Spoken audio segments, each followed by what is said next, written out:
The poem Boy Breaking Glass by Gwendolyn Brooks. Boy Breaking Glass, written by the poet Gwendolyn Brooks, was published in 1987 and has attracted considerable public attention. The work stands out in comparison to the popular poetry of the time for the novelty of its message and the variety of literary means used to portray the idea.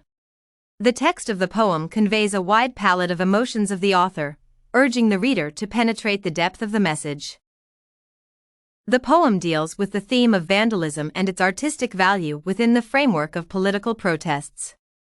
The poet seeks to show his readers how important it is for a person to express his position. If there are no other ways to be heard, vandalism becomes that very mouthpiece. Desperate, people decide to take this destructive step, and the author is convinced that an act of art is accomplished in this way. The most striking stylistic device used to convey the message is a metaphor. Whose broken window is a cry of art. In this line, the author compares vandalism to a desperate cry for his feelings. The pictures depicted in the poem are made very vivid by the frequent references to the words window, eye, glass, and cry.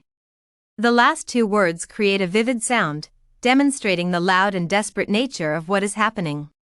Those who dare to tear down the windows have no way back. The broken windows, as a symbol of their actions, cannot be restored to their former state.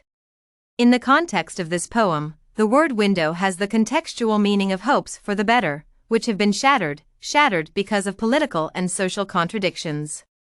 The author depicts the broken windows as mirrors of the souls of the people affected by the unfavorable conditions in the country.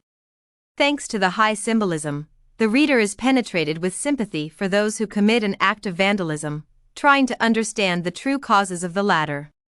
The totality of visual means and the relevance of the chosen theme make this poem an outstanding example of social poetry.